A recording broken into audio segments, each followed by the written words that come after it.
Nous rendons gloire, honneur et louange à notre Dieu.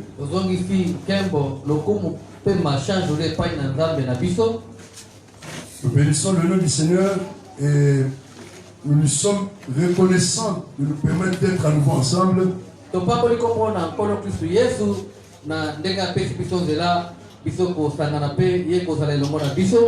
Nous louons notre Dieu pour tout ce qui est en train d'arriver.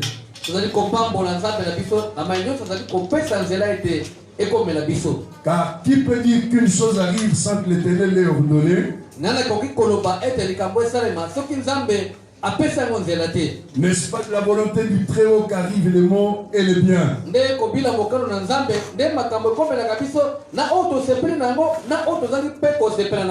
C'est pourquoi nous rendons grâce à Dieu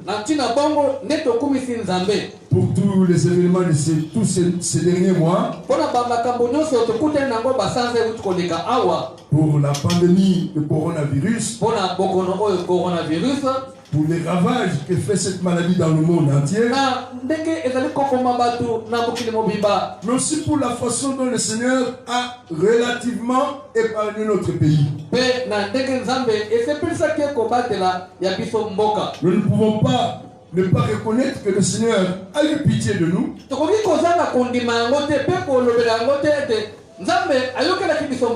Que Dieu a daigné écouter les prières et les supplications de son peuple.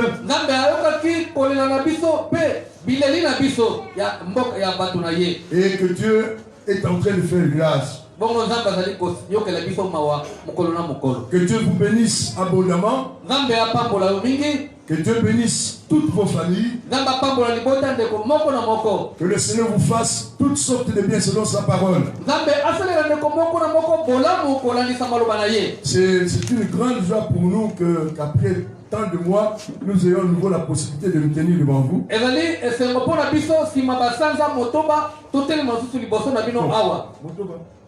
Oui, à peu près.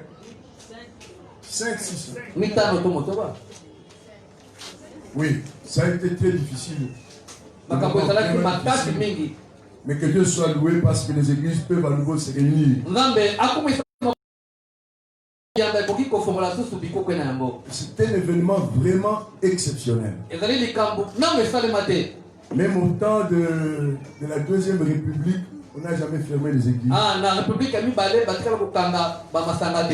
Et cette fois, les églises ont été fermées, non pas parce qu'il y a une décision contre l'église, mais à cause de la maladie.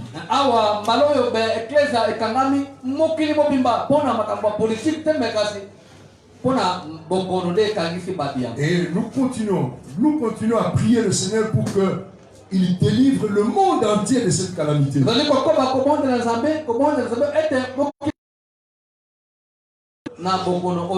Tout à l'heure, nous allons donner des modalités comment nous allons le faire.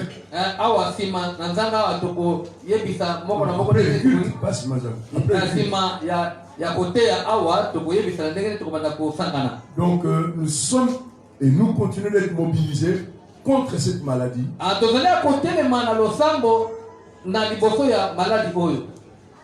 Dans notre pays, en Afrique et dans le monde entier. Nous ne pouvons pas ne pas être émus et bouleversés en apprenant le nombre de morts qu'il y a en Amérique latine, par exemple.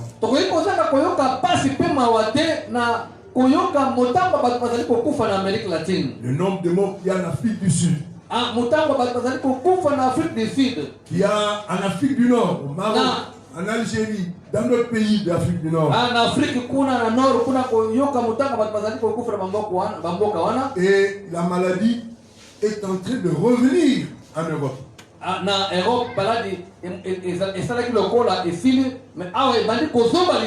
Le nombre de contaminés, de contaminations plutôt est en train de s'élever, notamment en France. Donc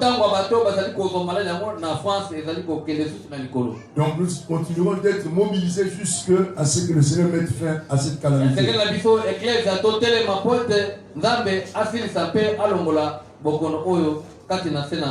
Nous allons lire nos Bibles. D'abord en Luc chapitre 21. Luc chapitre 21. Dans Luc chapitre 21.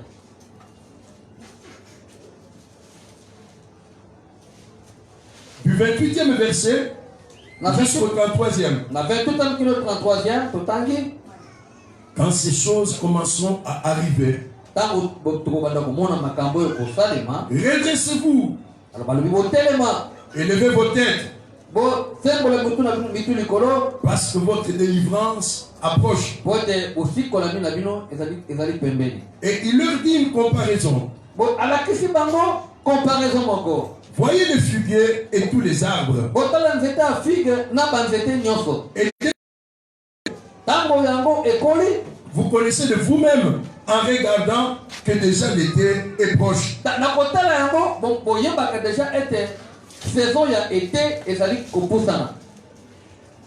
De même, quand vous verrez ces choses arriver, sachez que le royaume de Dieu est proche. Je vous l'ai dit en vérité, cette génération ne passera point que cela n'arrive.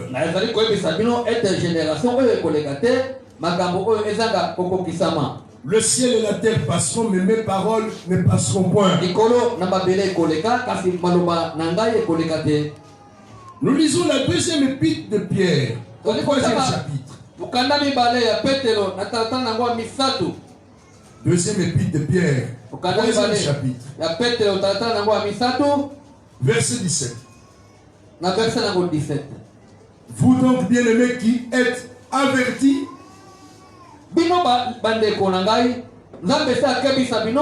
mettez-vous sur vos gardes, de peur que, entraînés par l'égarement des impies, vous veniez à déchoir de votre fermeté.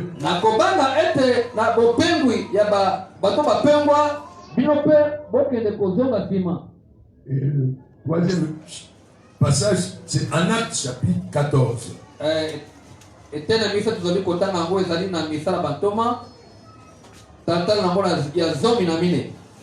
Acte chapitre 14. Nous lisons le 21e et le 22e verset. Acte 21 et 22. Quand ils eurent évangélisé cette ville et fait un certain nombre de disciples,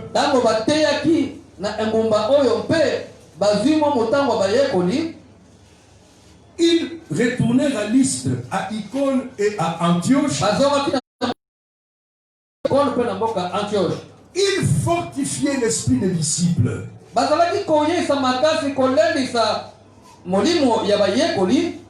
Il les exhortait à persévérer dans la foi. Et il leur disait que c'est par beaucoup de tribulations qu'il nous faut entrer dans le royaume de Dieu.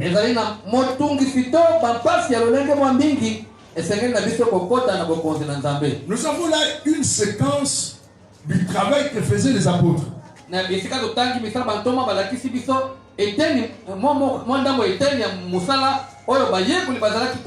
Nous avons une séquence du travail que faisait l'église et les serviteurs de Dieu à cette époque-là.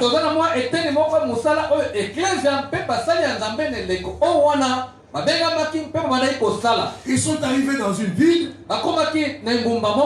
Ils ont évangélisé. Et quand ils ont fini de gagner quelques disciples dans ces lieux-là, ils sont retournés dans d'autres villes, à Lystre, à Icône et à Antioche. La Bible nous dit qu'ils fortifiaient l'esprit, fortifiaient les disciples.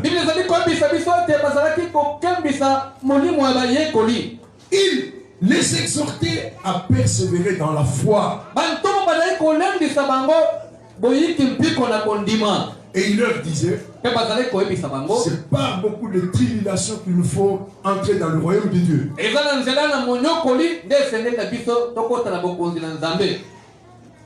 Dans le premier passage que nous venons de lire, Luc chapitre 21. Luc chapitre 21. Et la deuxième épître de Pierre au chapitre 3. La Bible nous présente le disciple comme un homme ou une femme averti.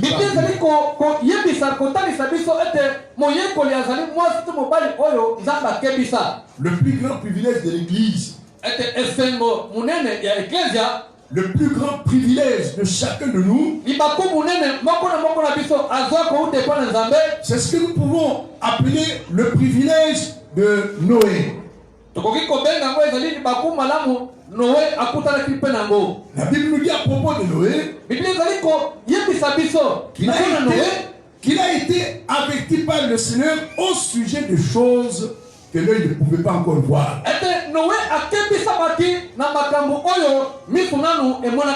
À son époque, le privilège de Noé n'a pas consisté en la possession des biens du monde.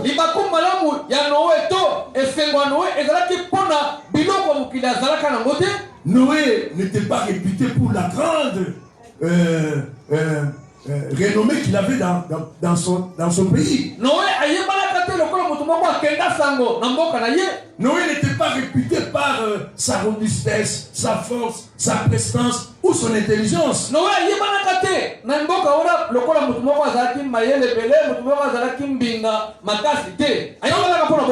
Quand nous lisons Genèse chapitre 6, le trait caractéristique de Noé est qu'il avait trouvé grâce aux yeux de Dieu. Voilà, Noé avait trouvé grâce aux yeux du Seigneur. Et notre privilège aujourd'hui, notre bonheur à nous, c'est d'avoir précisément trouvé grâce aux yeux du Seigneur. Et cette grâce qui s'est manifestée envers nous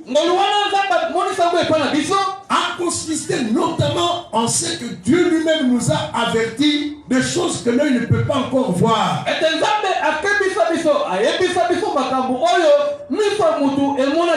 C'est ce qui est arrivé à Noé. Dieu l'a averti lui-même. Dieu lui-même a averti Noé. Il lui a parlé de ce qu'il allait faire dans le monde. Il lui a communiqué une information qu'on ne pouvait pas entendre sur les chaînes de radio ou de télévision.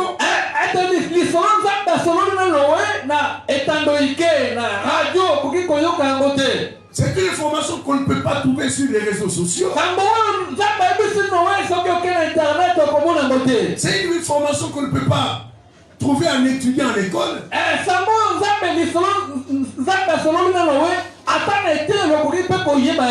Le privilège de Noé est que Dieu lui-même l'a averti.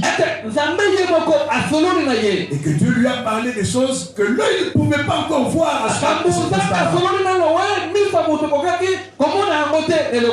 Dieu va lui dévoiler des événements qu'on ne pouvait pas connaître autrement que par révélation.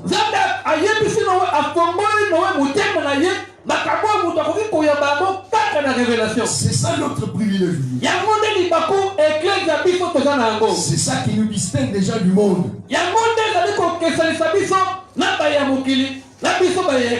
Nous ne sommes pas différents parce que nous sommes meilleurs qu'eux.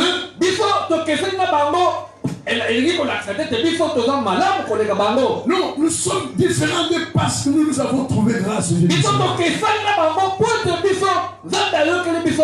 Et que le Seigneur nous a parlé des événements que l'œil ne peut pas encore voir.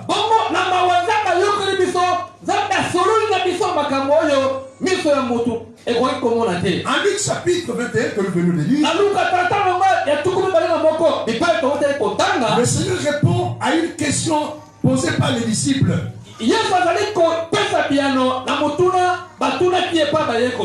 Il leur avait parlé du temple de Jérusalem. Il va leur dire, de ce temple il ne restera pas pierre sur pierre. Alors les disciples lui demandent, mais dis-nous, quand cela arrivera-t-il?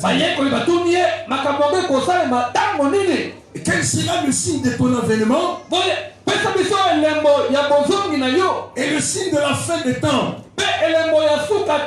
Et le Seigneur leur dira, prenez garde à vous-même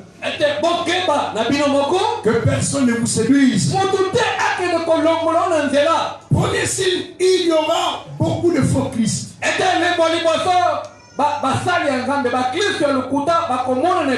Il y aura beaucoup de séducteurs dans le monde.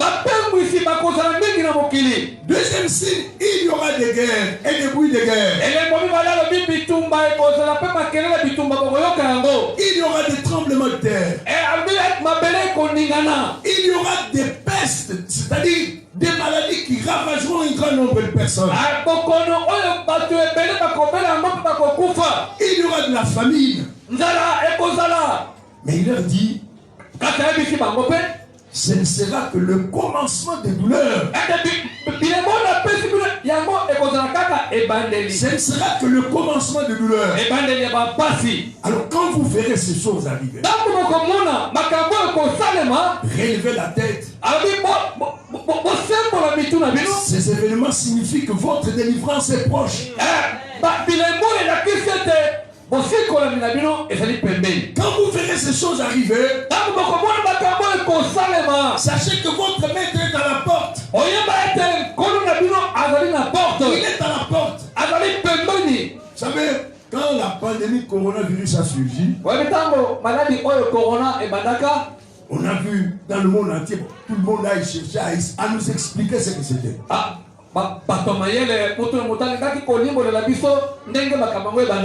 Les scientifiques ont donné leurs explications. Et jusqu'à cet instant, nous sommes aujourd'hui le 16 août 2020. Ils ne sont pas d'accord sur cette maladie.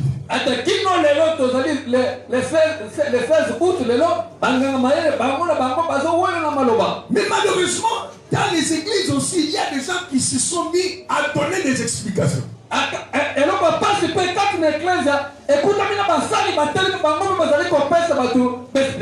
On a entendu dire, est-ce que ça vient de Dieu? Est-ce que ça vient du diable? Ça a été fabriqué par les Chinois ou les Américains. Ce n'est pas ça notre travail. Notre travail à nous, c'est de nous dire que l'apparition de cette pandémie ainsi que toutes les autres calamités qui accablent le monde sont la confirmation de la véracité de la parole de notre Dieu.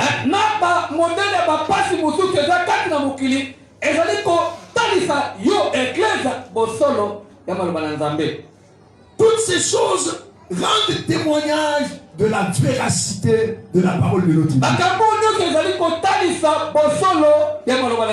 Quand un disciple voit tout ce qui se passe dans le monde aujourd'hui, il peut et il doit dire, mon Seigneur me l'avait dit. Il m'avait prévenu.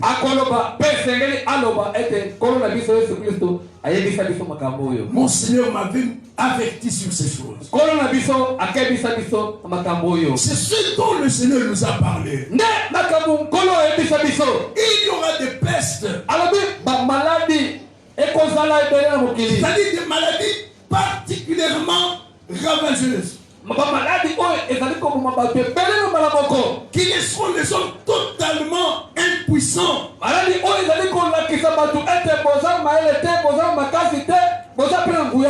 Donc nous savons que tous ces événements rendent compte de la véracité de la parole de notre Dieu. Nous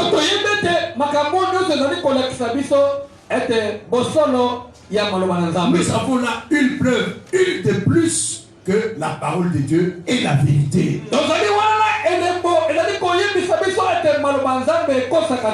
Deuxième chose importante, deuxième leçon cruciale pour nous, de quels événements rendent compte de ce que Dieu nous dit à propos de l'homme. La vanité de l'homme, pardon. Le secours de l'homme n'est que vanité.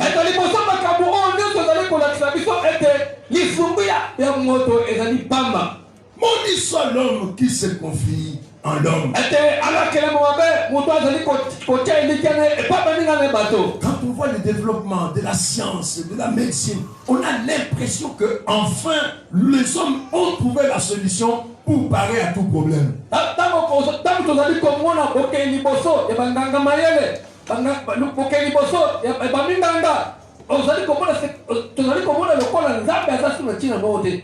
C'est comme si les hommes étaient devenus tellement puissants qu'ils peuvent faire face à n'importe quelle situation. ezali kolakisa ete bato bakomi makasi mayele nguya bakoki kopesa biyano na baproblème nyonso bazali kokutana na yango. Mais on a assisté à des scènes épouvantables. Mais kasi oyo towuti komona awa ezolakisa biso ete moto aza neka pamba. Un pays comme la France, Mboka lokola France, comme l'Italie, mboka lokola Italie, comme l'Espagne, mboka lokola Espagne, où on voit et on entend du personnel soignant dire à la radio et à la télévision qu'il manquait jusqu'au masque.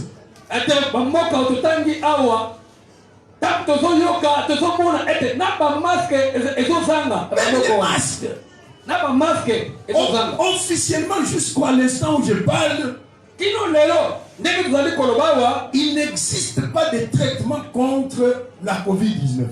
ete traitement babinganga bazwayo bana kopesa kisi na maladi ya covid nano bazwi yango te. Dans tous les pays, on tâtonne. na bamboka nyonso na bamboka bazala bozwi ebele mayele ebele bazali komeka. On essaie des médicaments en combinaison avec tel autre basimba médicament. oyo basangisana oyo Parfois ça marche, na nzoto moto mosusu esimbi souvent ça ne marche pas. na bato mosusu esimbi te. Tous ces événements ete makambo nyonso rendent compte de ce que Dieu nous dit. ezali koyebisa biso ete oyo nzambe aloba Le secours de l'homme n'est que vanité. lisungi ya moto eza pamba. C'est pourquoi maudit est l'homme qui se confie en l'homme. alakela na mabe moto azali kotya elike na ye epo amonenga na ye moto. Mais béni soit l'homme qui se confie en l'Éternel. apambolama ye oyo elike na ye ezali epo na nzambe Et dont l'Éternel est l'espérance. wapipai nzambe azali elike na ye. Nous avons une preuve. elembo tozali na yango Une preuve de plus que le secours de l'homme est vanité. ete elembo tozali mo sikoyo ete lisungi ya bato eza pamba. Aujourd'hui, d'ailleurs, la maladie, elle fait le plus grand de ses ravages où? Dans le pays le plus puissant du monde.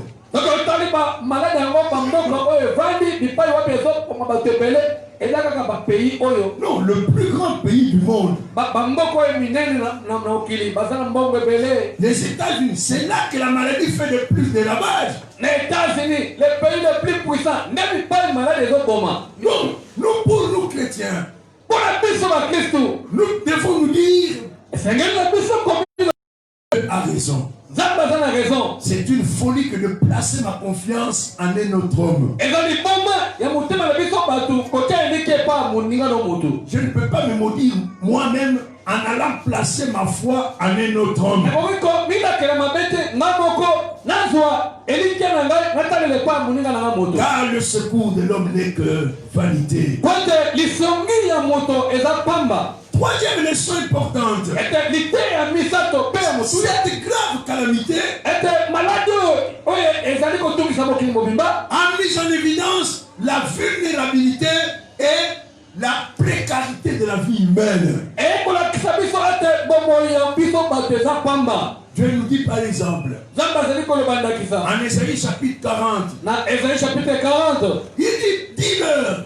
Esaïe yebisa bango. Et Ésaïe lui dit, mais que dirais du Seigneur? Esaïe akotuna mutuna nkolo naloba nini. Dis-leur, yebisa bango. toute chair est comme l'herbe. ete nzoto mutu eza lokola lititi. Et toute la gloire de cette chair humaine n'est que comme la fleur de l'herbe. ete nkembo nyonso ezingaka bomoto na biso ezali lokola fololo. Dès que l'herbe sèche, ete ntango lititi kaka ekauki la fleur tombe. ete fololo mpe ekwei. Mais seule la parole du Seigneur demeure éternellement. kaka liloko na nzambe nde ezali koumela seko na seko. Nous avons pu observer autour de nous, dans tous les pays du monde, totali zinga na biso na mokili mobimba que la seule valeur sûre sur laquelle on peut et on doit compter, c'est la parole de Dieu. ete eloko moto akoki kotalela ezali kaka liloba na nzambe. La seule valeur sûre, c'est la parole de Dieu. ete valeur ya sure ezali kaka liloba na nzambe. La maladie a pu emporter des hommes riches, immensement riches. maladi oyo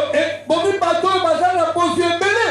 Elle a servi particulièrement dans des pays riches, maladi yango ekokovanda mpe bomi bato na bamboka kaka oyo so baza na bozwi ebele. révélant au monde entier ezali kolakisa na mokili mobimba que toute chair n'est que de l'herbe. Et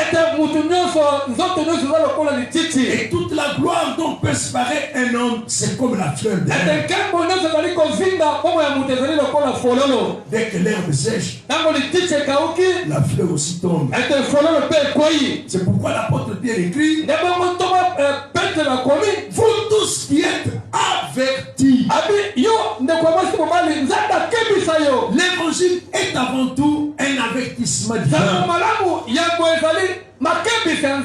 C'est aujourd'hui qu'on veut faire de l'évangile n'importe quoi, mais l'évangile est avant tout un avertissement de Dieu.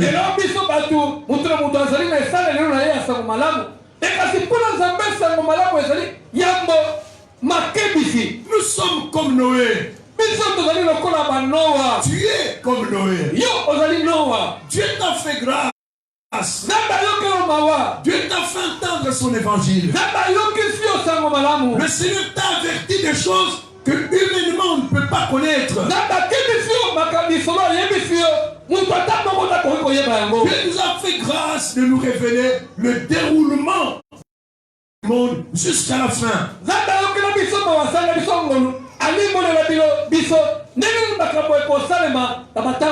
Lorsque nous lisons Ephésiens chapitre 1er, au 9e verset, nous lisons que Dieu nous a fait connaître le mystère de sa volonté. Dieu nous a fait connaître le mystère de sa volonté selon le bienveillant dessein, le merveilleux projet qu'il avait formé en lui-même. Dieu nous a révélé le secret de son cœur. Il nous a fait connaître le projet qu'il a formé en lui-même.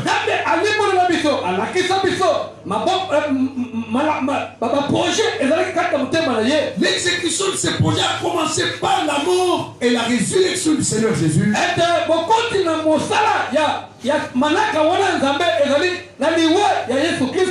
Et ce projet va se clôturer par l'avènement de notre Seigneur Jésus. Nous sommes avertis. Nous sommes des Noé. C'est Dieu qui nous a distingués dans notre génération. C'est Dieu qui nous a séparés de nos contemporains. C'est Dieu qui nous a révélé sa volonté. Il nous a avertis que la seule chose vraiment importante qui soit digne d'intérêt, c'est le salut qu'il nous offre en Jésus-Christ.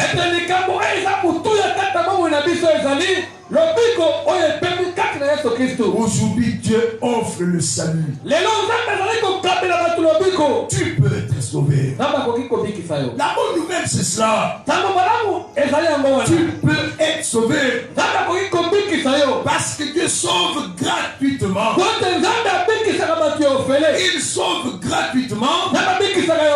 L'essentiel du prix du salut ayant été payé par son Fils à la croix.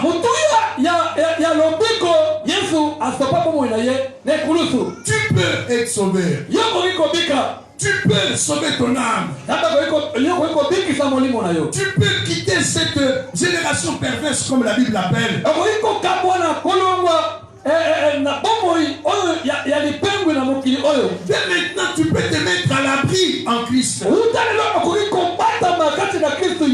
Parce que ce qui compte dans notre génération, c'est de se mettre à l'abri. Quand Dieu a parlé à Noé, lui-même va d'abord l'avertir. Et encore lui, va lui montrer l'endroit où il pouvait être à l'abri. C'est Dieu qui va désigner à Noé ce qui allait le mettre à l'abri.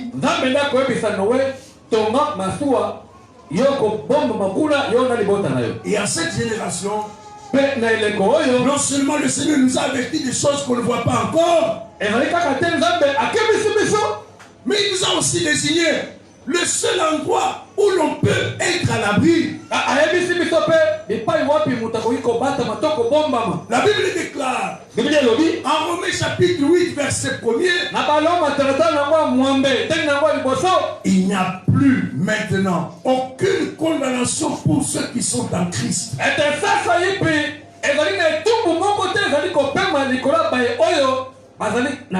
Le seul endroit où l'on peut être à l'abri à notre époque,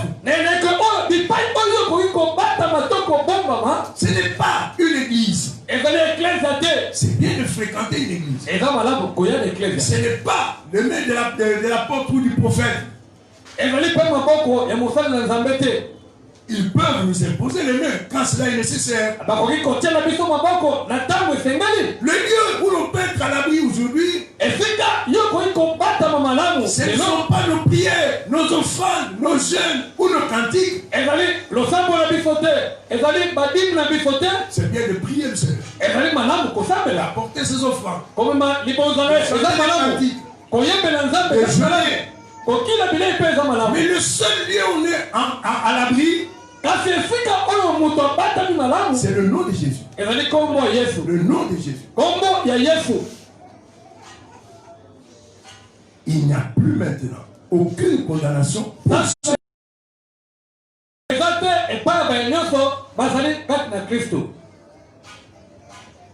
Il n'y a plus maintenant aucune condamnation.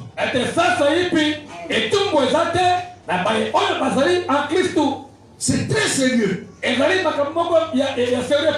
on est en Christ, il n'y a plus de condamnation. Aucune. Il n'y a plus de lien à couper. Il n'y a plus d'hôtel à détruire. Il n'y a même pas. On n'a même pas à avoir peur de ses ennemis. Le nom de Jésus, c'est une forteresse. C'est un refuge. C'est un abri sûr. Quand on est en Christ, on est à l'abri. C'est ce que la première épître de Paul aux Thessaloniciens nous enseigne. Au verset 9 et 10, vous vous êtes convertis à Dieu en abandonnant les idoles pour servir le Dieu vivant et vrai et pour attendre des cieux son fils qu'il a ressuscité des morts. Le fils en question, c'est Jésus qui nous sauve de la colère à venir. C'est le seul qui sauve le pécheur de la colère à venir. Ce n'est pas une quelconque huile d'onction. Ce n'est pas un quelconque cache-nez ouin. Il y a des gens qui vendent du cache-nez ouin. Et il se trouve des gens pour acheter des choses pareilles. C'est Dieu qui avertit Noé. Et c'est le Seigneur lui-même qui va désigner à Noé le seul endroit où il pouvait se mettre à l'abri.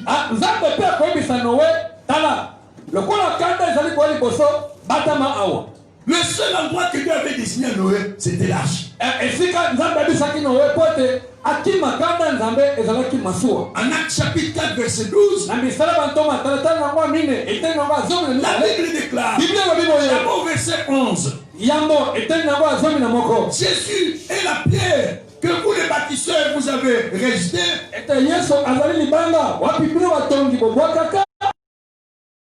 Principal de l'âme, c'est-à-dire celui qui soutient la totalité de la construction. Et au 12e verset, il est dit, il n'y a de salut en aucun autre. Il n'y a de salut en aucun autre. C'est bien de fréquenter une bonne église. Mais ce n'est pas à l'église d'être sauvé. C'est bien de rencontrer dans ta vie d'authentiques serviteurs de Dieu. Mais ils ne peuvent pas prendre pour toi la place du Sauveur. C'est bien de chanter des cantiques, de donner de son soutien à l'église. Mais on n'est pas sauvé par l'argent. Le seul lieu où on est à l'abri à notre époque, c'est le nom du Seigneur. Il n'y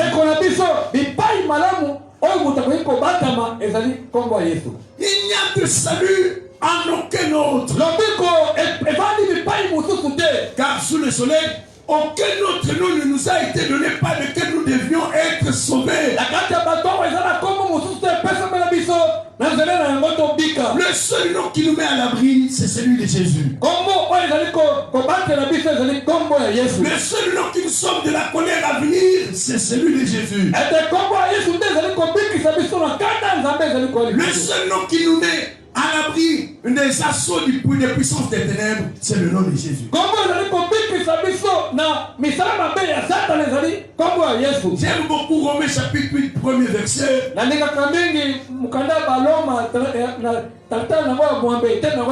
a plus maintenant aucune condamnation pour ceux qui sont en Christ.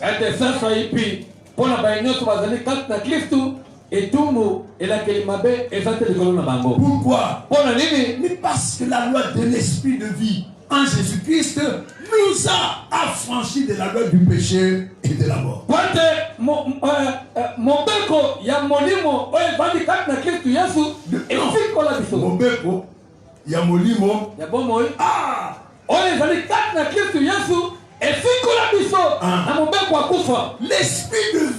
L'esprit de vie qui est en Christ, la loi de l'esprit de vie qui est en Christ. C'est comme ça que nous sommes sauvés.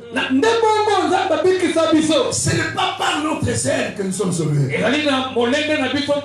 C'est bien d'avoir du zèle pour le Seigneur. Non, mais nous sommes sauvés, éternellement sauvés, parfaitement sauvés,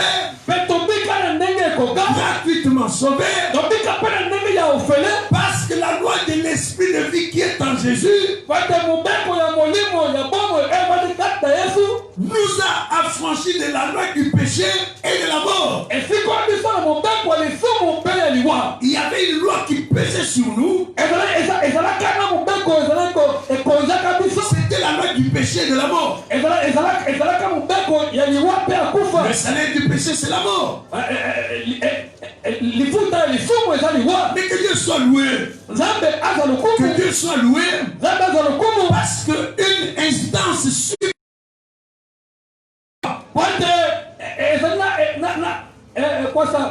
il a un autre pouvoir, un pouvoir supérieur. Non,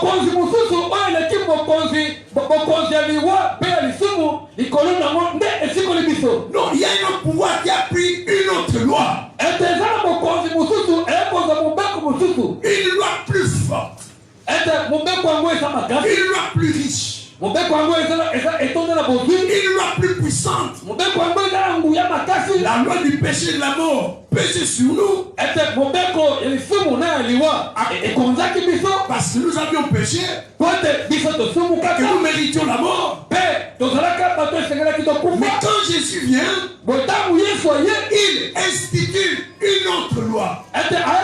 Plus grande que la première. Plus riche que la première. Plus forte que la première. Plus puissante que la première. Jésus va établir la loi de l'esprit de vie. Que Dieu soit loué. C'est pourquoi il n'y a plus maintenant aucune condamnation. Parce que la loi de l'esprit de vie en Christ nous a affranchis de la loi du péché.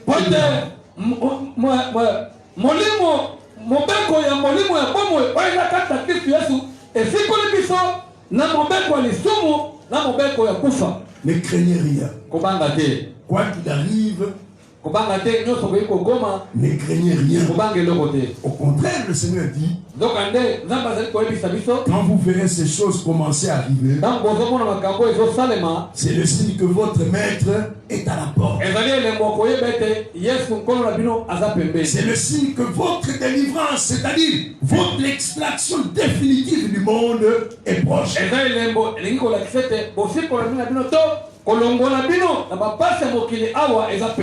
C'est le signe que le royaume de Dieu est proche.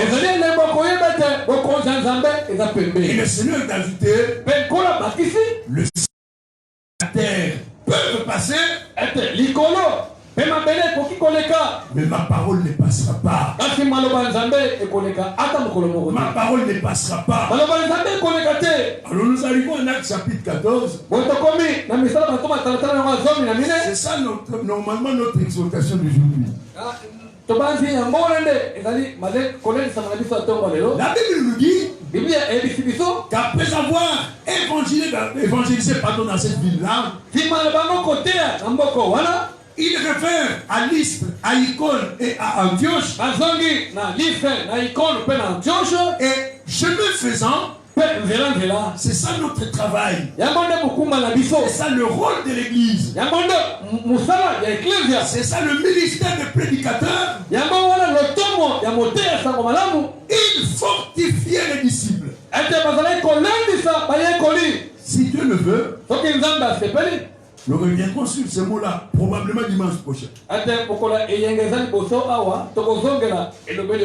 Il faut se fortifier. Il faut affronter les événements de la vie avec courage. Ne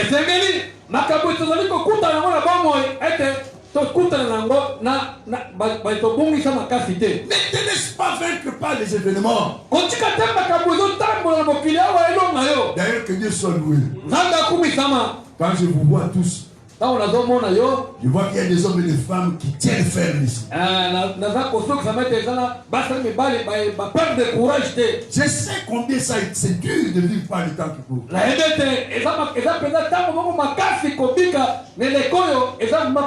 Je le sais dans ma propre vie, je le sais dans ma propre maison. Je sais que si vous êtes là, c'est parce que vous tenez aussi ferme. Eh bien, ils exhortaient les disciples à se fortifier. Quand on marche avec Jésus, on n'est pas un pleurnichard. On n'est pas un plaignard. On ne passe pas son temps à rouspéter, à se plaindre de ceci ou de cela. Quand je vois un événement, je me souviens que le Seigneur m'a averti. Il m'avait dit que ça arrivera. Même s'il s'agit des événements personnels et familiaux. Je me souviens qu'en Jean chapitre 16, verset 33, le Seigneur m'a dit, vous aurez des tribulations dans le monde. Il ne dit pas que peut-être vous trouverez des tribulations. Non. Il est affirmatif. Et vous aurez des tribulations dans le monde. Ça peut être la maladie. Ça peut être le chômage. Le manque d'argent. Des épreuves dans la famille. Vous aurez des tribulations dans le monde. Mais prenez courage. Prenez courage. Parce que j'ai vaincu le monde. Il faut se fortifier. Il faut dire ce que David dit à son propre cœur. Il faut dire ce que David dit à son propre cœur. Pourquoi est-ce que tu veux t'abattre au-dedans de moi? J'ai loué l'Éternel encore et encore. Il dit, mon âme, pourquoi est-ce que tu t'abats au-dedans de moi? Fortifie-toi. Prends courage. Parce que je louerai encore l'Éternel. Je vais continuer de servir mon Dieu. Fortifiez-vous. Ne vous laissez pas battre par les événements. Même si pendant cette pandémie ou après, il y aura d'autres événements. Plus douloureux que ce que nous connaissons aujourd'hui. Ne te laisse pas battre. Répète-toi, tu dois continuer mon chemin. Il fortifiait les disciples. Deuxième chose importante, il les exhortait à persévérer. Persévérer dans la foi.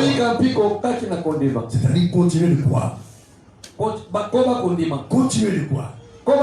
C'est ça la persévérance. La persévérance signifie je m'obstine à croire en Dieu. Je continue de croire en Dieu. Je m'acharne à croire en Dieu.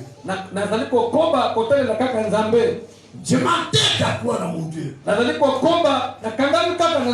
S'il y a un entêtement admissible, c'est s'entêter à continuer de croire en mon Dieu.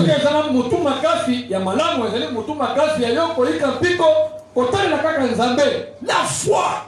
Paul écrit à Timothée en lui disant, j'ai combattu le bon combat. Son combat ne consistait pas à tuer ses ennemis dans la rue ou dans la famille.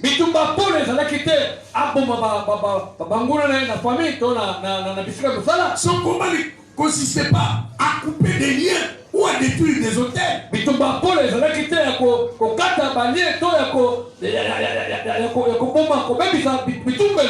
Il dit j'ai combattu le bon combat. Ce combat m'a permis d'arriver jusqu'au bout de mon pèlerinage. Le combat m'a permis d'achever ma course. C'est ça le but du vrai combat. M'aider à achever ma course. M'aider à continuer de suivre Jésus jusqu'au bout. C'est ça la vraie nature du combat. C'est ça le vrai but du combat. Je combats le bon combat pour continuer mon chemin jusqu'au bout. Pour ne pas m'arrêter en cours de chemin. Pour ne pas reculer. Pour ne pas dévier. Pour ne pas capituler devant les problèmes. C'est ça le vrai combat. Je combats par la grâce de Dieu pour continuer mon chemin, pour suivre Jésus jusqu'au bout. Il lui dit j'ai combattu le bon combat, j'ai achevé ma course, et en cours de route j'ai gardé la foi.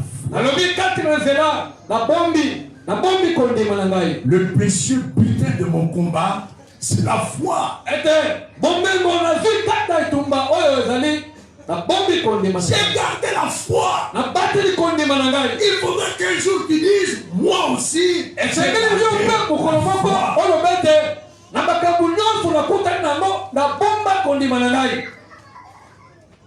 Quand vous décollez dans un avion, ça dépend du jour. Je me souviens d'un vol, nous sommes partis de Canada. Non, oui, de Canada. On n'a eu aucun problème. Aucun problème. On pouvait voir le sol distinctement. Il n'y avait pas le moindre nuage. En tout cas, le climat est bien. Mais il y a des vols très compliqués. Le jour où je suis allé pour la première fois à Jobour, on a décollé ici. C'était assez bien. ezalaki nango mwa bien.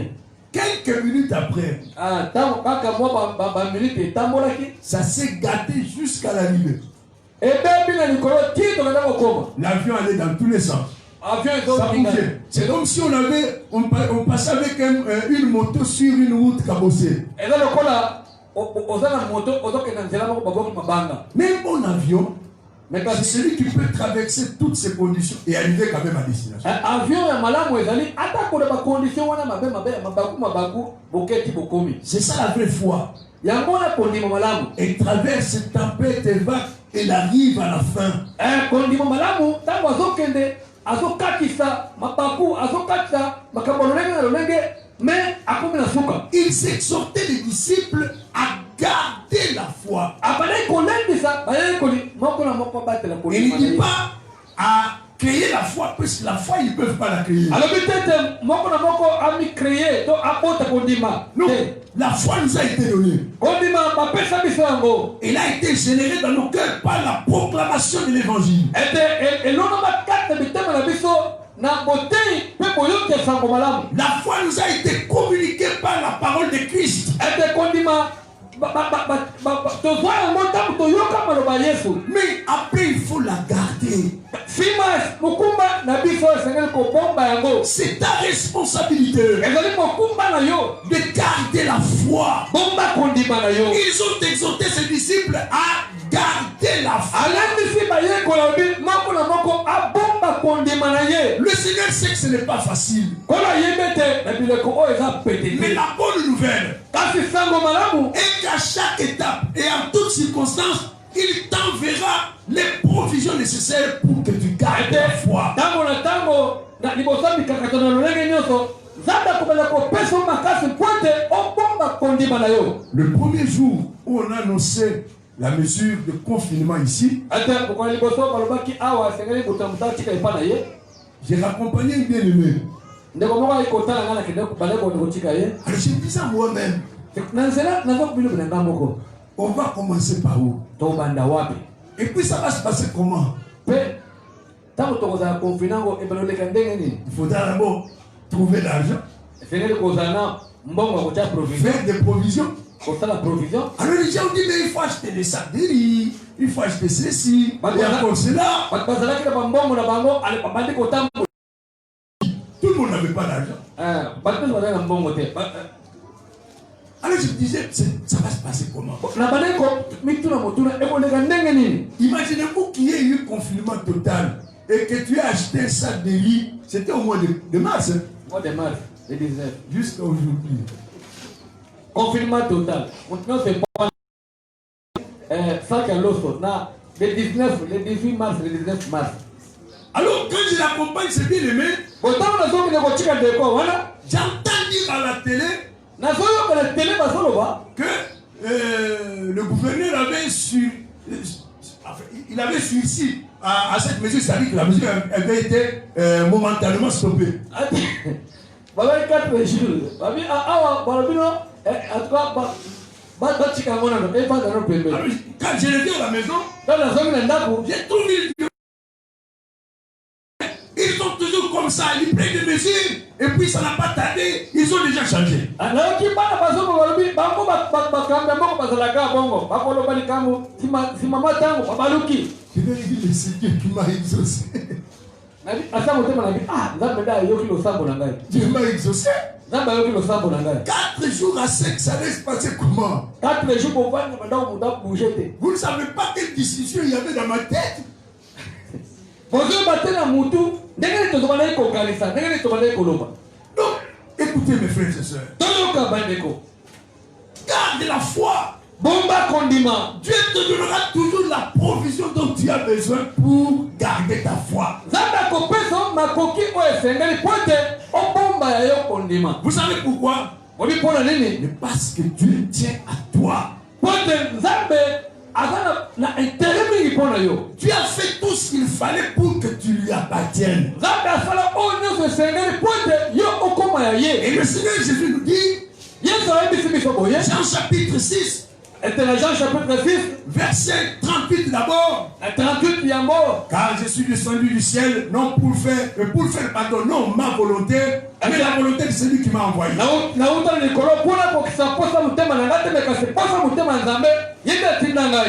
Et la volonté de celui qui m'a envoyé est que je ne perde aucun de ceux qu'il m'a donné, mais que je les ressuscite le dernier jour. Et au verset 40 il dit, la volonté de mon Père est que quiconque voit le Fils et croit en lui ait la vie éternelle, et je le ressusciterai au dernier jour. Dieu veut te voir au dernier jour. Crois-moi, le Seigneur fera tout ce qu'il faut pour qu'il te voie au dernier jour. Garde la foi. Garde la foi. Ne te laisse pas te distraire parce que tu entends. Il m'est arrivé de gronder des serviteurs religieux sur Facebook. Au lieu d'exhorter le peuple de Dieu, il faut des discussions sur le vaccin. La pandémie est venue de Chine. Ça vient de la 5G et tout ça. Je leur ai demandé, est-ce que vous êtes des techniciens? Que connaissez-vous au vaccin? Prêchez la parole. Prêchez la parole. Exhortez le bien-aimé à garder la foi. Il faut garder la foi. Ne laisse pas tomber ta foi. Ne crains rien. Ne crains personne. Si c'est Jésus que tu suis, il ne permettra à personne de te faire quoi que ce soit. Quand vous lisez le psaume 105, la Bible nous dit que les enfants d'Israël étaient à l'époque peu nombreux. Ils erraient dans le désert. Ils allaient d'un pays vers un autre. Mais la bonne nouvelle, c'est que Dieu ne permit jamais à personne de les opprimer.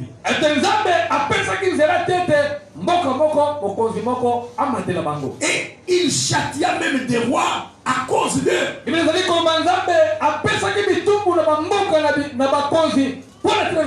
Si le désir de ton cœur c'est de suivre Jésus, je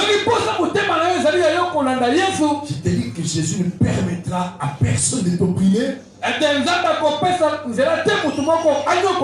il y a des hommes et des femmes qui le châtira à cause de toi. Sans même que tu le saches. Il y a des hommes et des femmes qui le châtira à cause de toi. Il fortifiait les disciples. Il les exhortait à garder à persévérer dans la foi. Et il leur disait, c'est pas beaucoup de tribulations qu'il nous faut entrer dans le royaume de Dieu.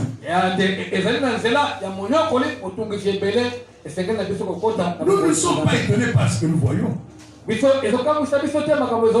avons été avertis que ça va être par beaucoup de tribulations que nous entrerons dans le royaume de Dieu. Mais la bonne nouvelle est que nous y entrerons. Même s'il faut traverser le feu, ou encore la mer, ou encore les tempêtes, c'est que nous savons et que nous entrerons dans ce royaume-là. Parce que Dieu veut que nous y entrons.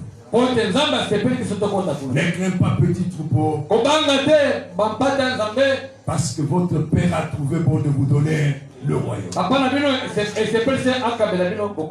allons incliner nos têtes pour un moment de prière.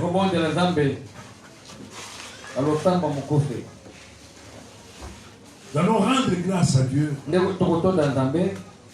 pour la grâce qu'il nous a faite comme à Noé.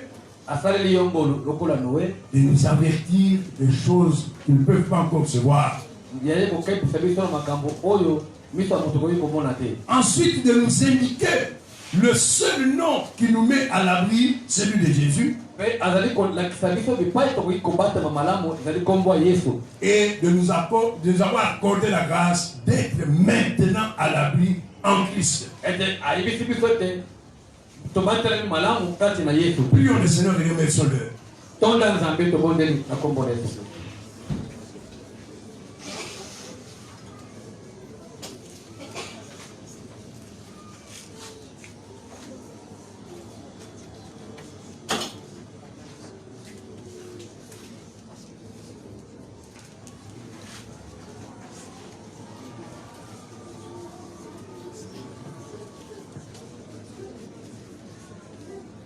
Seigneur, nous bénissons ton nom.